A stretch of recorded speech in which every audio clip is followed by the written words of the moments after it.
Hi everyone, and I'm today talking with Nats Levy from Auckland, New Zealand. Hi Nats.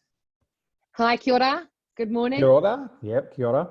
And Nats is a fitness guru, but in a holistic way. So we're going to find out more about that because, she can definitely, grind it out with the best of them and all of that sort of stuff. But she also does stuff in a very, very unique way. And that's, you're really building a brand for yourself. Definitely. I mean, you did it in mainstream fitness for a number of years. And now in what I'd call the alternate fitness space as well, which is really a very modern way of looking at health holistically and fitness. And of course, we're all stuck at home. And even though some of us might be let out to play in the next little while, they may stick us back inside again. So just before we got on this call, folks, I was saying to Nats that I was talking to somebody this morning who's replaced their morning walk and morning run with baking. So I think there'll be a lot of that going around at the moment. Tell me, Nat, what are you doing? You've been home, you and Filippo, your husband, for a few weeks now. What have you been doing to keep yourself at the top of sort of your physicality? Well, I think the first thing that I did mentally was just accept that the situation is very different. You can't go to the gym, you can't do your regular routine, and just making sure that my head was okay with that. The next thing I did, because I was already streaming some classes and doing some sessions from home. So then I just had to think, what could I do in my house? What could I do? And more for Filippo, it was about taking care of him as well, to make sure that our physical health is taken care of so that we can really thrive mentally and spiritually during this time. And for me, to be honest, it was actually thinking about Filippo and what he needed that really helped me sort myself out, because I was like, right, I have only booty bands, and booty bands, though they will challenge him, that's not enough for my big, strong Samoan. I need to kind of sort out, what can I do for weights? How can I think creatively to get this man working out and feeling the good endorphin kick that comes from fitness? Yeah, exactly. So what did you come up with? Well, creatively, I made some kettlebells out of a shopping bag by loading some weights in. But for him, that wasn't enough. So I have a friend who works with fitness equipment, and initially they were on lockdown, and then they got, I think, reordered to an essential service. So reached out to her and I was like, look, what have you got? Filippo, what can we use? And she had some stock that was actually not good for commercial use. So she arranged for me to have that couriered out, because it was a heavier weight. It was like 20 kilos and more of these sandbags that weren't top quality, which could break for a commercial gym being thrown around, but for us is fine. Yep. So I got a hold of those. I arranged like a pulley system, kind of similar to a TRX strap, where you can use your body weight, and we've got ours on a tree, to make the movement more challenging and really challenge the core. And I thought about things that would really benefit Filippo, but also, I guess, throw back to his athletic days where his history of training is. So we've come up with a stretching program, which really was terrible at, but that challenge motivates him, but it's also keeping him healthy from being too locked up in the same body positions that he might be sitting in all the time. Yeah, I get it. So let's go back and let's hear a little bit of the Nats Levy story. So anybody who's not familiar with your brand, because we've got people from all over the world on these calls and listening to them, some watching, some listening. Tell us where you started in, and why did health call you in the first place, and then what did you do about that, and how did you get to where you are now? Well, you might find this very, very funny to believe, but I wasn't actually into fitness or PE at school. I went to an international school in Malaysia, and my passion was physics. I loved physics so much. Wow. Yeah, I loved it. It was my favorite. I think it was the teacher. I had actually all the teachers in that school were amazing, and it really drove my passion for academics. And all we kind of did for PE was swimming, which I enjoyed, and taekwondo, which I also enjoyed. I loved the dance style patterns, and table tennis. We were a very small school indoors, and table tennis was our lunchtime activity. And I enjoyed it when I got the opportunity to play it. It didn't happen a lot because I'm naturally very introverted, and I was very tall in a country where people were not as tall. No, they're not tall. How do you put that? They're not tall. So I stuck out like a sore thumb, and that with all the elements of my personality and my gumbiness from growing so long so quickly and not being able to control my body made me quite self-aware. So it wasn't often that I'd stand up in the lunchroom, cross that lunchroom and go and play the table tennis. But when I did, and lasted like one set because I had amazing talented table tennis players to play against before I was served out, I really enjoyed it. Probably my athletic, when we came back to New Zealand as a family, I started to dabble a little bit in some sport at school, but I didn't really have an idea of what was needed. And I was playing with people that had probably been playing their whole life and had a good instinct for things like netball and knew what was happening. And I was clueless. I was so clueless. But I did like jumping around. And I think my first, where I truly fell deeply in love with fitness and movement was doing a group fitness class. So exercise to music. Right. And I distinctly remember being in that room at the back of the room and nailing some sort of crazy combination where it was an opposite leg kick with a punch and a side step to this music with this like rock star of an instructor on the stage. And I remember completing that workout first, which was success, very big success for me. And then just that feeling of elation afterwards. And that hooked me in. And you obviously saw yourself on that stage too, doing that at that time. Absolutely not. No? No, Right. no, I used to hate it when the instructor would call my name out. Like I would cringe. Like that first experience, I think, was 10 years before I actually made the transition into the big gym, which I ended up developing my fitness relationship with and my credibility, I guess, called Les Mills. It was 10 years of many failings and many learnings before I stepped on stage and could rock a class. Yeah, so then there was a whole career at Les Mills, which is a household name in many countries around the world. Probably along with World Gym, two of the best brands in really fitness, and you achieved at the highest level possible through that, and then into your own business as well. So, and now for the past few years, tell everybody what you've been doing, what you've been focusing on. So for the past few years, I guess the whole story of my journey to now was that I had a huge burnout. So being a seasoned professional working in fitness, we're athletes. We just are athletes. There's a huge volume of training. We're on the go all the time. And in my case, I was not just doing classes, and I was doing quite a few classes a week. I was also training to supplement any movement patterns I needed to work on. And some of the time that was in my own head, like, I was putting extra pressure on myself, as well as training others one-on-one and giving them that energy and moving around and pulling the weights and doing everything for them. There was a huge volume and energy expenditure. And with that, there was a lot of also for me to have the role where I was an international fitness instructor on DVDs and doing this representative work for the company. There's the expectation that you look a certain way as well. So kind of maintaining what was given to me as a target weight range for my height was a bit ridiculous. But I am so driven with a goal. If someone gives me something, I just go for it. I kind of just keep moving without any thought around it. It's the way that I'm kind of wired. So I was overtraining, not fueling my body with enough energy. So not an eating disorder, but definitely a pattern of disordered eating, whereas quite orthorexic, actually, obsessed with being healthy, obsessed with what the macronutrients were, obsessed with, what food was serving my body, well, in terms of, is it a protein, is it a carb, is it a fat, as opposed to just eating for the pleasure of eating.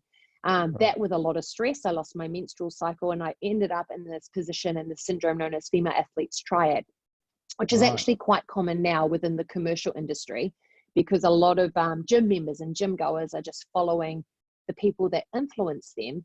And it's not always a style of training or eating that's serving them for their body type, for their culture, and for how diverse they are as a human being.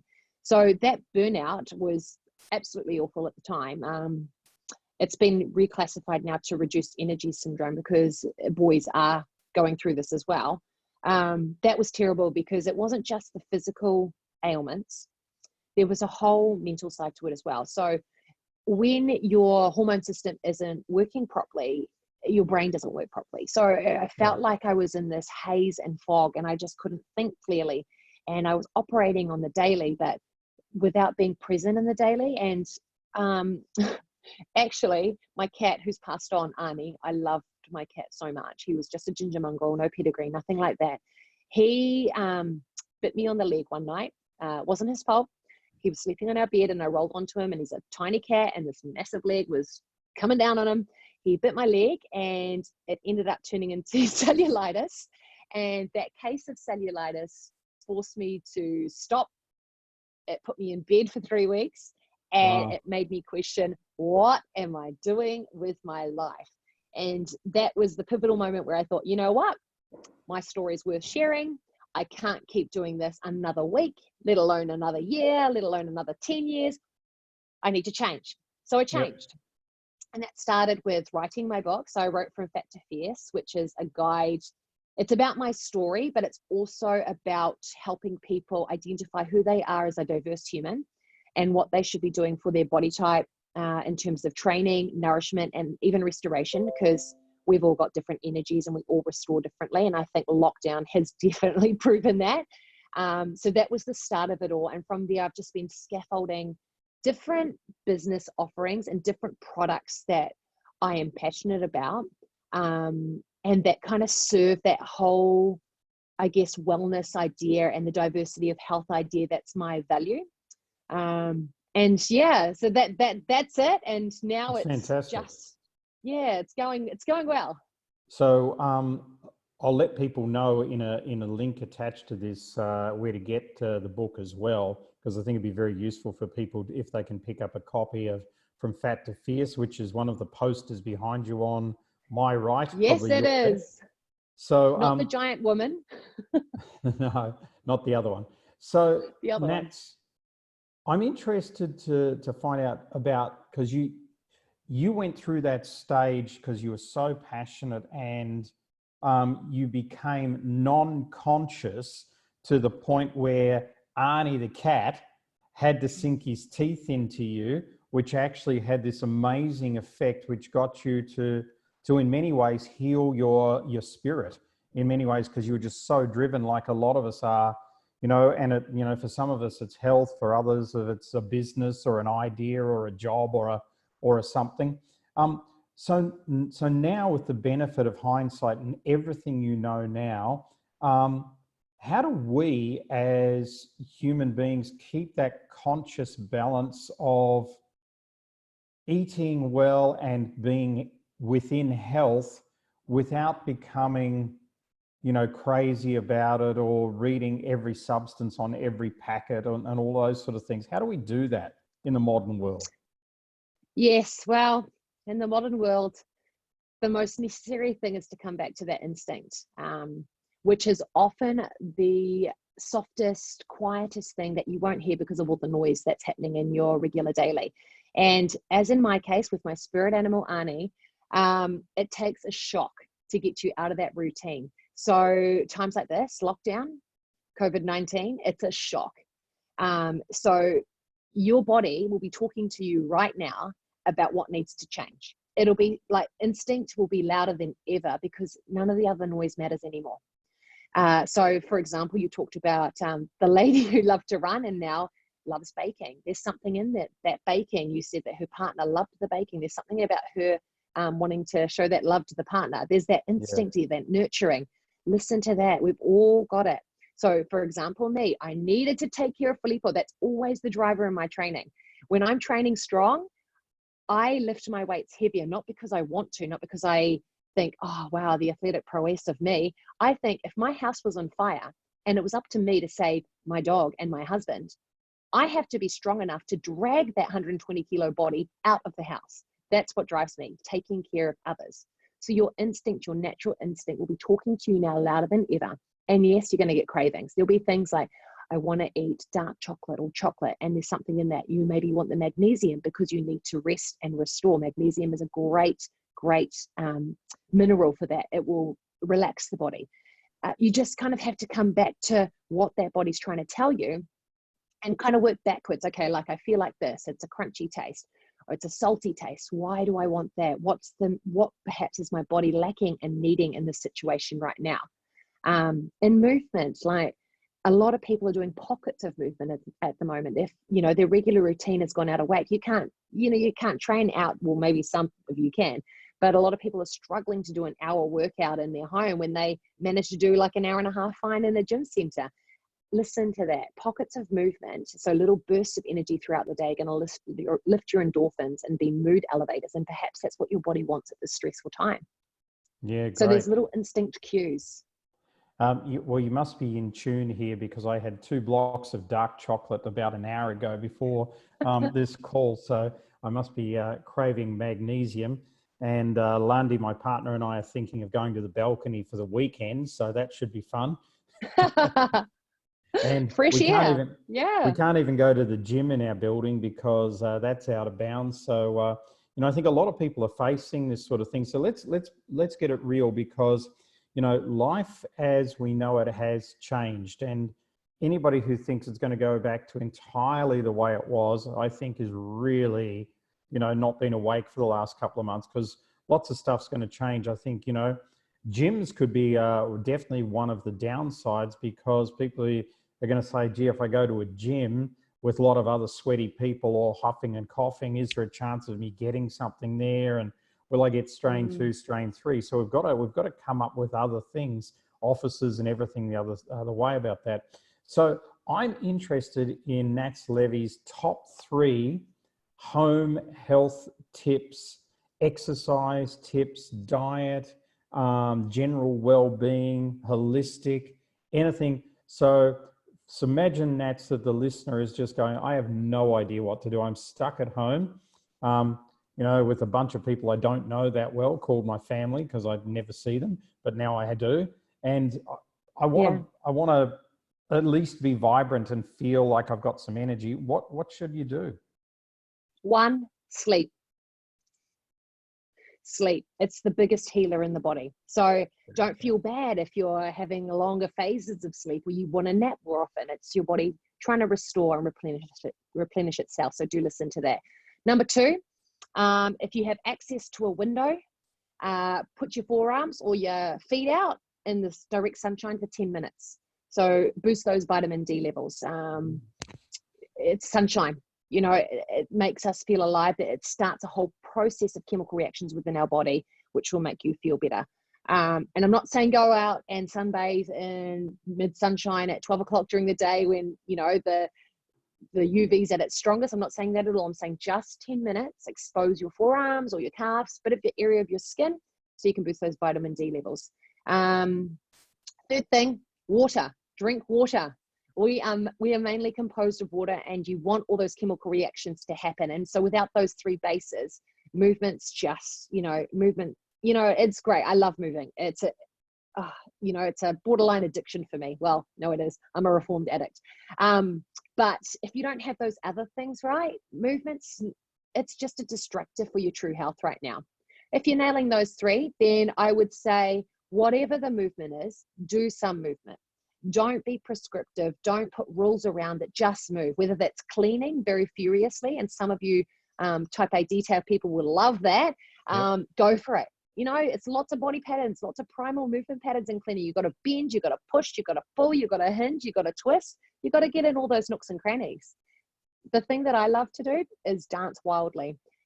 So we're allowed to go outside at the moment in lockdown for walks or runs around the block, but we've got to stay within our area. And I love doing a run/dance because A, it's physical activity and I'm addicted. And B, that kind of pattern of unknown and just doing what your body feels like and not caring what anyone thinks has been so freeing for me.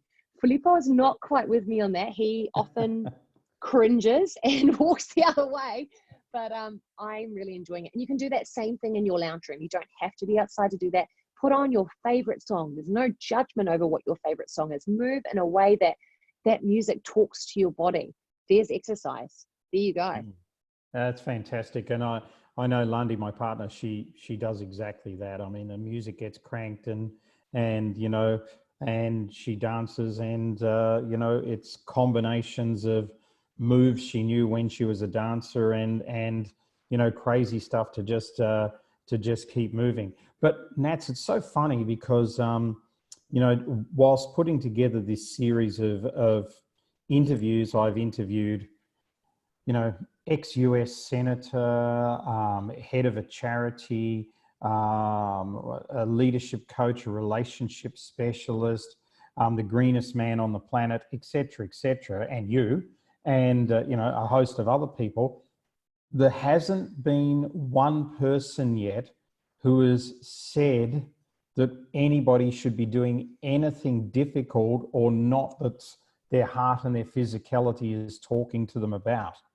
So, it's fascinating that at a time like this, in a world where it takes so much technology and strategy and thought and process just for you and I to connect on this call, let alone the satellites and everything else that are allowing us to do it.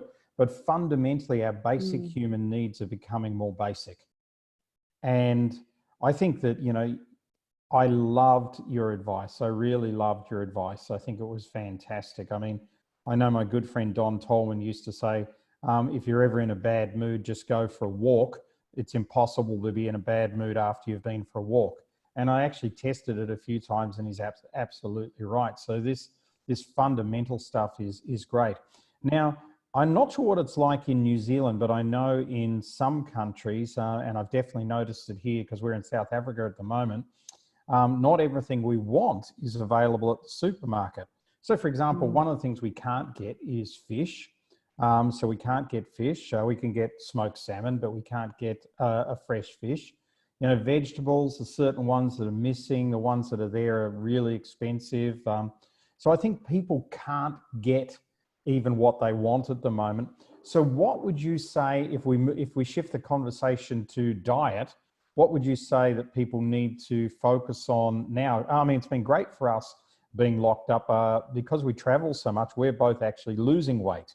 So because we're not eating out every damn night, and with restaurants that we don't know what's on the menu, so to speak, or what's in the ingredients. So it's good for us. But I think for many people, they're comfort eating at the moment. And, that might be good for a couple of weeks. But if this goes on for 6 months, it can cause some health issues. So some tips from you on the diet side of things. Relax. Yeah, I think we're so used to getting what we want when we want it, that it's kind of almost made us a little bit lazy. We just kind of eat some of the time without any thought or process behind what we are eating. So now that some of our favorites might be restricted, or we can't get such a wide variety and choice of what we can eat, we have the opportunity to look at food and eat and taste the food before we eat it, if that makes sense. So you can size it up with your eyes, you can smell it, you can see what appeals to you, which sounds really woo-woo, but that's a lot of what eating is, and what your body's geared up. Like, you see something that looks tasty and you start to salivate. It's a way that I guess the design and the processes start to operate and work. You can try substituting. I would just say, as much as possible, go whole foods. So plants grow, something that that has a lifespan and you can have access to. Try that. And if there's not your regular vegetable available, or something that's a little bit different but still a vegetable, try it. There's a reason that will be available, because it's in your area and available. So that means it's locally grown, probably, which will serve your body better because it's in a time zone that you're in, if that makes sense. Absolutely. So a lot of the time we're used to eating food that's been imported. And, for example, I might be in the middle of winter, but I'm eating a fruit that's available in the middle of summer from somewhere else in the world. It's very confusing for the body. Yep. So just go with what is on offer and try and relax around that. There will be times, and I know that there will be different areas of the world where you can't do that. The best you can do is canned or processed or stored. Just have a look at the ingredients and try and make the best choice for that moment in that present time. Don't hold yourself accountable to values and routines that are of an age of old. We can't have that now. You've got to adapt. You've got to change for the present. And the more you're okay with that, then the emotion behind what you're eating and when you're eating will serve your body better. If you already put something negative in terms of a thought, or like, oh my gosh, I never normally eat canned mixed beans and now I have to, then it's not going to help your body at all, because your body knows that you don't want to eat it. Be really Yeah. grateful that you can eat that food. You know, you've got that. You can make some sort of wonderful recipe out of your canned mixed beans. You know, it doubles up as a fitness weight as well as nutrition for your body. Look at the positives. Yeah, fantastic advice. You've been really successfully, and I see it's growing to running some online stuff for people who want to, you know, be led, I guess, in their fitness and in their health online. Do you want to tell us a little bit about what you've been doing? And it's something that, you know, is it available for the listeners and the viewers? Yeah, absolutely. So, you know that I've been working really, really hard on what my offerings are, because I have this innate sense in me where I just want to heal the world and I want to tell everyone everything, and I just can't switch that off. And that's okay. I'm all right with having that, because it makes me me. So I've created a few different things that kind of stem from this one concept of having a wellness gym. And my wellness gym is based on the book From Fat to Fierce, because I believe that it's not just fitness. We're holistic beings. We're all different from each other. So we should treat our body holistically. So that means it's not just separating movement from what you're eating, from how you restore your energy. It's integrative in its whole. But I also believe that you and I should not be eating or doing the same training as each other when we're such different beings. Yep. So the gym is based on those principles which come from the book, where I cater meal plans, I guess, nourishment plans. I cater movement and training plans. I have like live TV. Like, it's like, That's cool. imagine me coming into your living room running a class, and I interact with you, because technology enables us to do that. So you can comment, I can tell a joke, you can laugh, and it's all in real time rather than recorded, because that connection for me and my group fitness experience was something that made me thrive and kept me accountable and kept me going to moving to be a healthier body. So I've included that into the gym.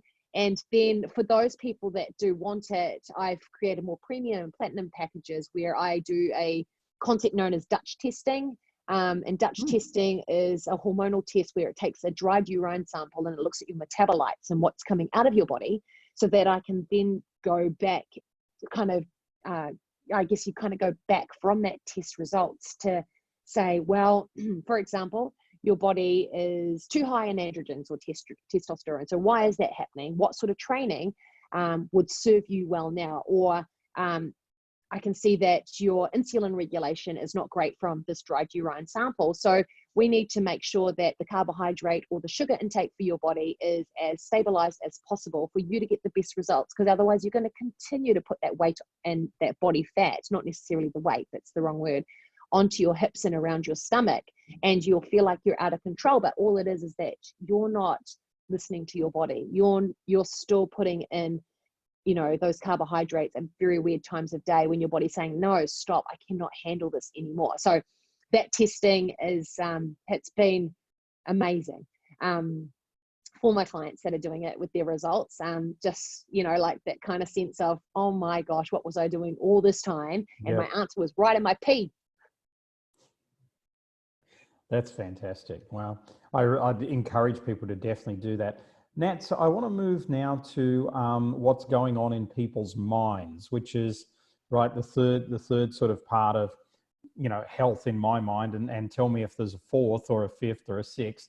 So I'm looking at diet, I'm looking at the exercise things, and then I'm looking at the mindset as well. So what can you do to, or what could you suggest to help people with their mindset to not just sit on the couch and get too comfortable there?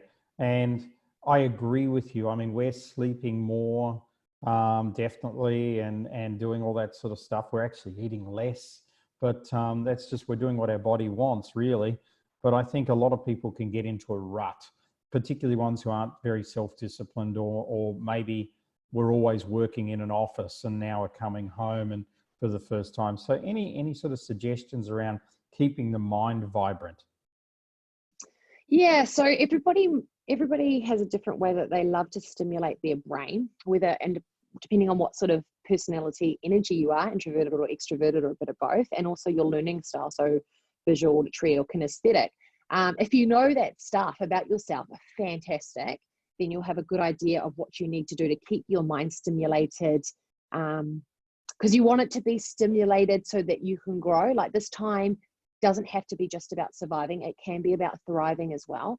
But you need to understand that about how you operate. So I would look at, there's lots of online tools, which is great at the moment, where you can do free personality tests or identify what your energy is or identify what your learning style is. That would be my first port of call for you. If you are in a rut, and this really talks to my heart, because this is how I felt when I was, before that Arnie, my cat, bit me on the leg. If you're in that rut and you feel like you're in that hole, it is the hardest thing to sometimes just get out of bed. And so take each step in your day as a celebration. So yay, you got out of bed. Yay, you managed to eat some breakfast. Okay, and just give yourself small accountable steps that you can tick off, and a little bit of a routine and semblance to daily life, so you can feel like you're achieving something, because that sense of achievement will help you to do that. Plan the next thing, which will give you the next sense of achievement. So it'll scaffold and momentum, one on top of the other. I would, a lot of people have been living crazy, crazy busy lives. And what might feel like a rut now, it's just, I guess, a sense of them coming off that addiction to busyness. So this lull might feel like, wow, life is so terrible and I'm really stuck in a rut. But actually what your body is doing is thanking you.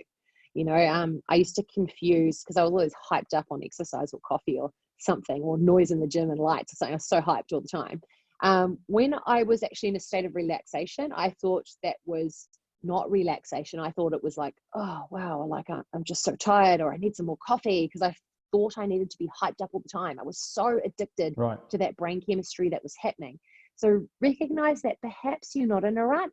Perhaps this could be you weaning off your addiction to being fired up all the time. And then, do those little planning ideas, whether it's reading, find some old books if you can, so that you're not online and kind of seeking that hyped up feeling again.